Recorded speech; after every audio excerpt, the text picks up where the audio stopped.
analysis.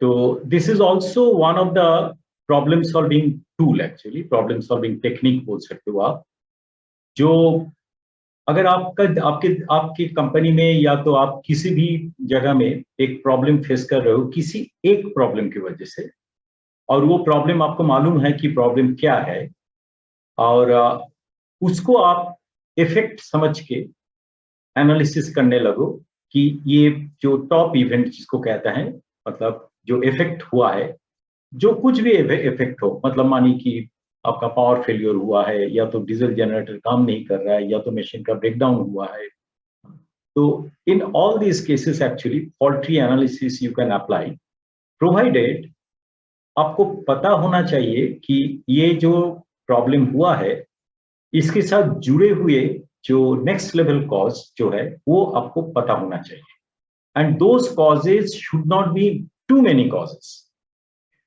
अगर आपको पता है कि फॉर श्योर ये प्रॉब्लम है, तो ये प्रॉब्लम होने का जो वजह है वो ये 3 4 5 2 इसके अंदर ही लिमिटेड है, इसके बाहर नहीं जा सकता है।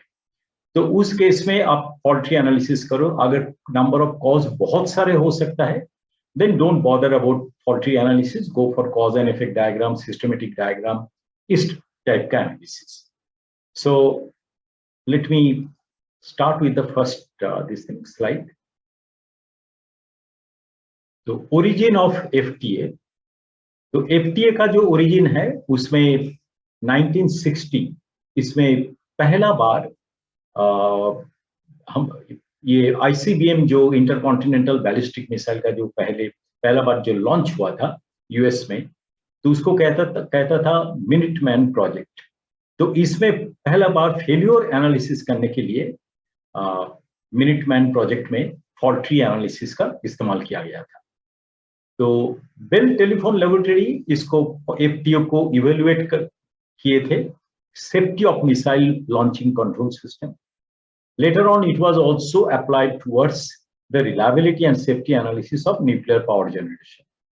तो जैसे मैंने बोला है कि ये काफी टेक्निकल है, तो ये एनालिसिस करने के टाइम में आपको डेफिनेटली पता होना चाहिए कि ये जो प्रॉब्लम के बारे में, ये जो इफेक्ट के बारे में हम लोग बात कर रहे हैं, वो इफेक्ट के पीछे का जो कॉजेज हैं वो डेफिनेटली आपको पता होना चाहिए, otherwise it may lead to some inconclusive information, conclusive नहीं होगा। तो नॉर्मली फॉल्टी एनालिसिस के लिए हम लोग टॉप इवेंट जो है, जो इफेक्ट है जिसको सामने रख के आप एनालिसिस करते हो, उसको हम कहते हैं टॉप इवेंट। तो इसका जो ऑकरेंस है वो सिस्टम में होना नहीं चाहिए। तो डिफरेंट जो कॉजेज है वो ऑकरेंस के लिए उसको हम इन्वेस्टिगेट करते हैं, नोन कॉजेज जो है, और उसको हम कहते हैं एफटीए। तो एफटीए में क्या होता है? तो to do this it is necessary to know the composition and the function of the system connected with the top event. मतलब हमें वो सिस्टम जिसका फेलियर के बारे में हम लोग एनालिसिस कर रहे हैं, तो उसका फंक्शन हमें पता होना चाहिए। तो नॉर्मली हम लोग एक सिस्टम लेते हैं, सिस्टम का जो फेलियर है उसको एनालिसिस करते हैं यूजिंग एफटीए। तो हम लोग क्या करते हैं? One follows the generation path of the top event backwards to the system. तो पहले हम लोग शुरू करते हैं टॉप इवेंट से और सवाल करते हैं ये जो इवेंट हुआ है ये किस लिए हुआ है। तो जैसे जैसे हम आगे बढ़ते हैं, relationships are determined up to a number of basic event और base event, beyond which sub division is not possible. मतलब उतना तक हम ट्रेवल करते हैं ये एनालिसिस करते करते, जिसके बाद अगर आप ये सवाल करो कि ये किस लिए होता है, वो आपका जो सिस्टम है उसके बाहर चले जाए, तो you know that it is the end of the analysis. ठीक है? तो based on this analysis a diagram is drawn and which is logically interconnected to the top event and the subsequent event till the base event using specific event symbol and logic symbol. तो faulty analysis में हम लोग कुछ event और logic symbol को use करते हैं. Let me explain you very briefly. आज मैं ये टॉपिक का आपको इंट्रोडक्टरी टॉपिक के हिसाब से ही दे रहे हैं, काफी डिटेल में नहीं जा रहा हूं, because I think you should know what it is and just how to use it. So आप में से जिनके लिए ये काफी इंपॉर्टेंट है वो आगे बढ़ सकते हैं, और कोई सवाल है तो आप मुझे बुक कर सकते हैं कि how to really practically go through an analysis through using FTA. तो एफटीए में नॉर्मली हम लोग दो टाइप का लॉजिक सिंबल यानी गेट्स यूज करते हैं। एक गेट को हम कहते हैं एंड गेट और एक गेट को कहते हैं और गेट। तो नॉर्मली एंड गेट का सिंबल इस प्रकार है और गेट का सिंबल इस प्रकार है। तो इसमें हम लोग दिखा रहे हैं इधर की A and B there are two events, और ये टू इवेंट जुड़ा हुआ है उसका ऊपर वाला इवेंट के साथ जो आउट लिखा हुआ है जहां पर। तो ए बी लिखा है मैंने इधर दो, लेकिन हो सकता है कि ए बी छोड़ के A B C D E F भी आ जाए इसके साथ। तो ये सिंपल रखने के लिए सिर्फ दो नीचे वाला इवेंट, दो बेस इवेंट को लिया गया है और connected to one top event. तो एंड गेट का मतलब क्या है? एंड गेट का मतलब है ए एंड बी दोनों का होना जरूरी है to make the top event happen. ठीक है, मैं एक एग्जांपल दूंगा आपको ताकि आपको समझ में आए। तो याद रखिएगा ये सिंबल का मतलब है ए और बी दोनों को होना जरूरी है। ठीक है, तो ये जो है इसको कहते हैं और गेट। ये जो सिंबल है ये अलग है, आप देख सकते हो ये सिंबल अलग है। इसमें भी A B C D multiple event के साथ टॉप इवेंट कनेक्ट हो सकता है। तो इधर हम लोग जो दो ही इवेंट लिया है, लेकिन हो सकता है मल्टीपल, इससे ज्यादा भी हो। इसमें रिलेशन क्या है टॉप इवेंट के साथ? ए हुआ या तो बी हुआ, ए और बी दोनों में किसी भी इवेंट हुआ तो ये हो सकता है। यानी इस केस में ए के साथ बी का होना जरूरी है। मतलब वो हिसाब से आप दिखा जाए तो ए और बी हुआ तो भी हो सकता है, ए हुआ तो भी हो सकता है, ए बी दोनों हुआ तो भी हो सकता है। लेकिन इसमें इतना पॉसिबिलिटी नहीं है। ए और बी अगर दोनों मिलकर होता है, ए एंड बी, तो ही टॉप इवेंट होता है। तो लेट मी गो अहेड। इधर एक एग्जांपल मैंने रखा है आपके लिए। Since the shape of interconnection of various events appear as a tree starting from the top event and branching it out to the basic events, it is also called fault tree. क्योंकि हम लोग शुरू करते हैं एक ऊपर वाला event के साथ और हम लोग उसको नीचे सवाल करते करते नीचे पहुंचते हैं, तो आप देखोगे एक ट्री जैसे दिखने को मिलता है। तो ट्री जैसे ऊपर से अगर आप नीचे की तरफ आओ, काफी सारे ट्रीज है, तो वो ट्री जो है क्रिसमस ट्री जैसे, वो नीचे की तरफ जाओगे तो वो बड़ा हो जाता है। तो it looks like a tree. So this method of analysis using this approach therefore referred as fault tree analysis और एफटी। तो एक एग्जांपल लेते हैं हम इधर, so that you understand that how fault tree analysis is done.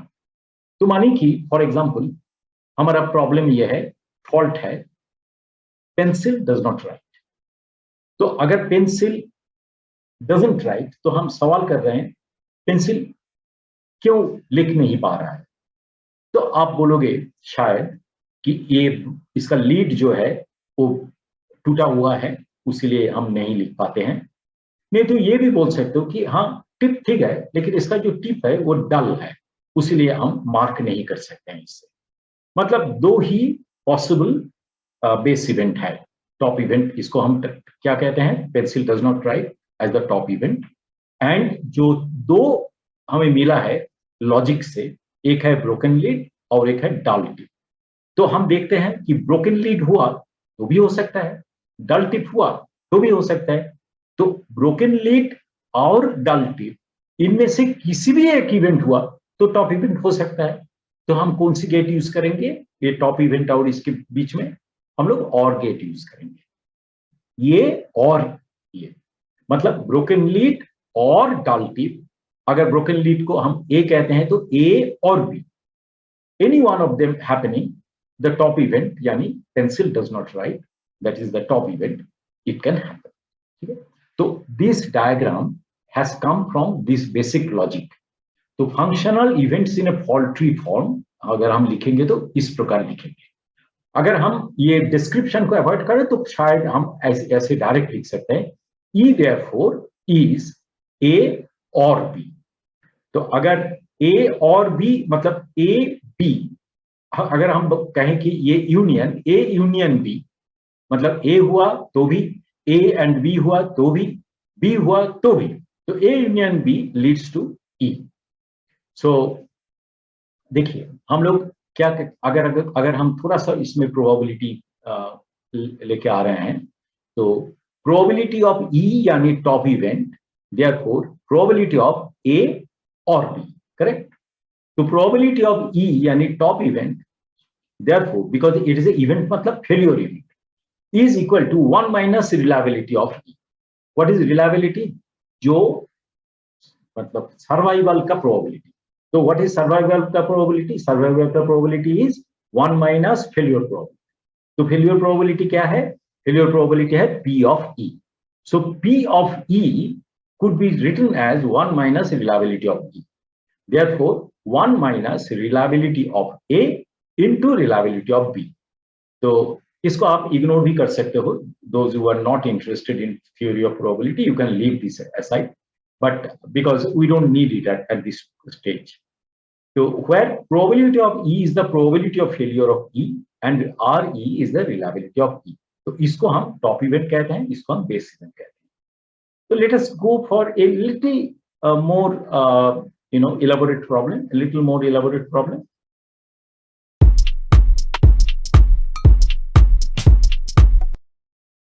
तो fault tree analysis का ये दूसरा एग्जांपल है. Room becomes dark. ठीक है, तो अगर रूम डार्क होता है तो आप उधर ये सवाल करोगे कि why the room becomes dark. तो उसके जवाब में आया पावर सोर्स वाज कट, मतलब पावर सोर्स नहीं है. और एक जवाब आया इलेक्ट्रिक बल्ब जो दिया हुआ है वो बल्ब, 2 बल्ब है, वो बल्ब काम नहीं कर रहा है, इसीलिए बिल्कुल डार्क हो गया.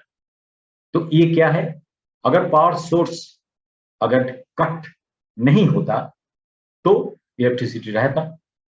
अगर इलेक्ट्रिकल बल्ब अगर वो काम करता तो रूम डार्क नहीं होता. अगर पावर सोर्स कट हुआ, इलेक्ट्रिकल बल्ब काम नहीं कर रहा है, तो दोनों ही अगर होता तो भी room becomes dark. So possibilities are क्या है?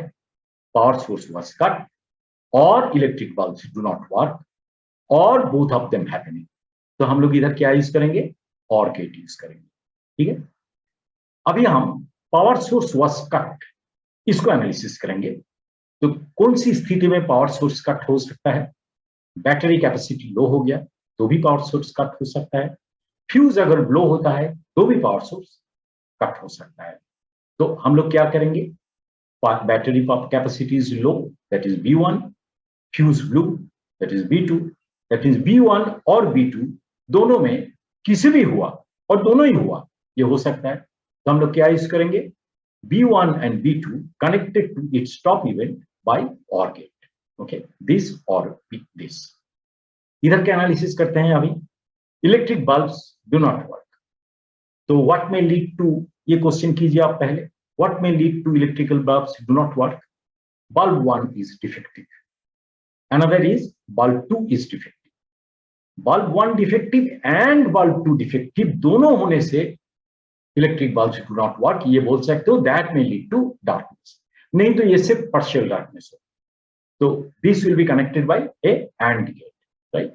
सो C1 C2 connected to top event A2 by a and gate. B1 B2 connected to top event A1 by a OR gate, and A1 and A2 connected to the top event E by a OR gate. तो अगर आपको इसका probability, इसका probability, इसका probability, इसका probability मालूम है तो हम लोग absolutely comfortably probability of room becoming dark को कैलकुलेट कर सकते हैं. अगर मानिए कि आप चाहते हो कि हमारा probability of room becoming dark बहुत ही कम हो और मानिए कि आप उसके लिए प्रोबेबिलिटी फिगर भी तैयार कर दिया कि हमारा 1 in million चांस चाहिए कि रूम बिकमिंग डार्क, उससे ज्यादा नहीं चाहिए। तो from that angle you can easily come out with the current probabilities ये चार्ट के हिसाब से, और आप डिटरमिन कर सकते हो क्या 1 in million हो रहा है आपका प्रोबेबिलिटी। अगर ज्यादा हो रहा है तो आप नीचे जहां जिसका प्रोबेबिलिटी ज्यादा है, तो इस केस में अगर आपको पता है कि बैटरी कैपेसिटी लो होने का चांस ज्यादा है, तो आप इसके ऊपर नजर दोगे। And by this, you are able to eliminate or reduce the probability of top event happening. Absolutely, quite confidently, you can say that. That is why the fault tree analysis is a sure methodology of addressing a problem and achieving a reliability of the system by reducing the failure rate of the known failures. तो और एक लेते हैं example. Event है electrical power failure in departmental store. ये भी power failure के ऊपर क्या हुआ है, इसको हम टी लिख रहे हैं, टॉप इवेंट। तो इलेक्ट्रिकल पावर फेलियर, पहले हम लोग लॉजिक डायग्राम देखते हैं। ये दो रीजन के लिए हो सकता है। एक रीजन है इंटरैक्शन ऑफ मेन सप्लाई, अगर मेन सप्लाई गया, और एक है फेलियर ऑफ इमरजेंसी जनरेटर। तो अगर ये गया या तो ये गया, दोनों ही हुआ तो ही ये हो सकता है। सिर्फ इंटरैक्शन ऑफ मेन सप्लाई हुआ तो नहीं होगा, क्योंकि इमीडिएटली इमरजेंसी पावर जनरेटर जो है ये बैकअप पावर देगा, तो आपका पावर फेलियर नहीं होगा। तो these two will be connected to the top event A and B will be connected to the top event T by a and gate, जो नीचे लिखा हुआ है, T is connected to A and B by and gate. तो अभी देखते हैं interaction of main supply कैसे हो सकता है। सबस्टेशन में फॉल्ट है, fault in the transmission line, तो ये कैसे कनेक्टेड है, सी हुआ, डी हुआ, किसी भी हुआ, बी सी और D will make sure that A happening. तो this A is connected therefore to C and D by A or gate. इधर देखते हैं फेलियर ऑफ इमरजेंसी जनरेटर, किस क्या क्या वजह हो सकता है। मतलब ये बहुत ही स्पेसिफिक प्रॉब्लम सॉल्विंग है। तो हम लोग जब उनको सवाल कर रहे हैं, उन लोग बोल रहे हैं कि हमारे तो डिपार्टमेंट स्टोर में दो ही रीजन के लिए हो सकता है, कभी कभी मैकेनिकल फॉल्ट होता है और कभी कभी ऑपरेटर अवेलेबल नहीं है। तो आप देखिए मैकेनिकल फॉल्ट हुआ तो भी हो सकता है, और non availability of operating staff अगर हुआ, तो ये दोनों इनमें से किसी भी हुआ तो ये हो सकता है। तो उस केस में हम इसको और गेट से कनेक्ट करेंगे। E and F therefore is connected to the emergency generator B by a OR gate. That is mechanical fault हुआ, yes it can happen. Operator available नहीं है तो failure of emergency generator उस case में हो सकता है। तो this triggered by this will result this. तो हम लोग अभी देखिए CDEF को कहते हैं बेस इवेंट, बीच वाला जो है A and B are called the intermediate event, and T जो है इसको हम कहते हैं टॉप इवेंट। अगर ये लॉजिक डायग्राम क्लियर है, तो अगर आपको सी डी ई और एफ का प्रोबेबिलिटी पता है, तो आप इजीली कैलकुलेट कर सकते हो ए का प्रोबेबिलिटी क्या है, बी का प्रोबेबिलिटी क्या है, एंड देयरफॉर टी का प्रोबेबिलिटी क्या है। और टी के लिए अगर कुछ टारगेट वैल्यू है आपका, तो आप आराम से एड्रेस कर सकते हो सी डी ई एफ, जो कि एक्शनेबल होना चाहिए, इनमें से कहां पर हम एक्शन, और वो एक्शन के पीछे कितना रुपया खर्चा होगा, और वो रुपया खर्च होने के साथ साथ टी का प्रोबेबिलिटी कितना कम होगा, मतलब आप रिटर्न ऑन इन्वेस्टमेंट भी कैलकुलेट कर सकते हो। उसीलिए fault tree analysis is a very definite analysis actually. तो इसका काफी उपयोग होता है पर्टिकुलरली इलेक्ट्रॉनिक सिस्टम में। तो मैं फिर दोबारा बताऊं, फॉल्ट ट्री में आप एक लॉजिक डायग्राम यूज करते हो, जो लॉजिक डायग्राम पहले ड्रॉ किया जाता है, और उसके बाद सब्सिक्वेंट टॉप इवेंट से शुरू करते हैं, और उसके नीचे वाला जो इवेंट है उसके साथ उसका जो टॉप इवेंट है वो कौन सी गेट के माध्यम से जोड़ा जाएगा वो हम डिसाइड करते हैं। फिर हम नीचे आगे बढ़ते हैं, तब तक हम वाई वाई वाई वाई करके नीचे चले जाते हैं, जब तक एक्शनेबल पॉइंट में हम ना पहुंचे। एक्शनेबल पॉइंट पहुंचने के बाद और सिस्टम के अगर बाहर चला जा रहा है, उसको उस केस में आप उसको स्टॉप कीजिए। आगे बढ़ने का जरूरत नहीं है। और इसका अगर बेस प्रोबेबिलिटी मालूम है तो इंटरमीडिएट प्रोबेबिलिटी भी पता होगा, टॉप प्रोबेबिलिटी भी पता होगा, और उस केस में आप एक टारगेट फिक्स कर सकते हो और फाइनली एक्शनेबल पॉइंट में आप काम कर सकते हो। सो that is the basic this thing. इधर मैंने एक कोशिश किया था एक प्रोबेबिलिटी कैलकुलेट करने के लिए, power is not available and that is connected by generator not working, MSB power not available, so it is connected by a AND gate. This and this. Generator not working, it is connected by a OR gate, operator not available, fuel not available, so and breakdown. So in this case, we are actually analyzing that line pump breakdown matlab line pump not working, standby power pump not working. So line pump not working and standby pump not working and gate से connected है तो वो breakdown में हो सकता है।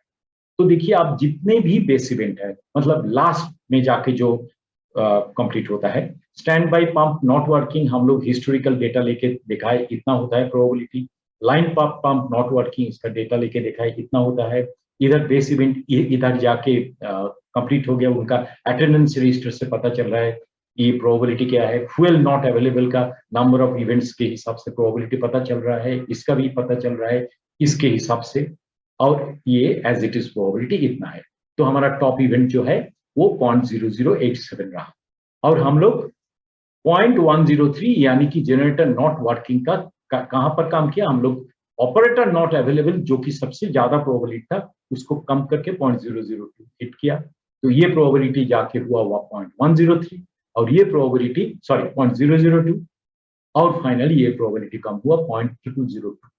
So you can imagine that out of 10,000 87 बार होता था पावर नॉट अवेलेबल, अभी उस जगह में आउट ऑफ 10,000 ओनली 2 ओकेशन हो रहा है, तो ऑलमोस्ट 40 टाइम्स इंप्रूवमेंट हो गया just by doing one simple action.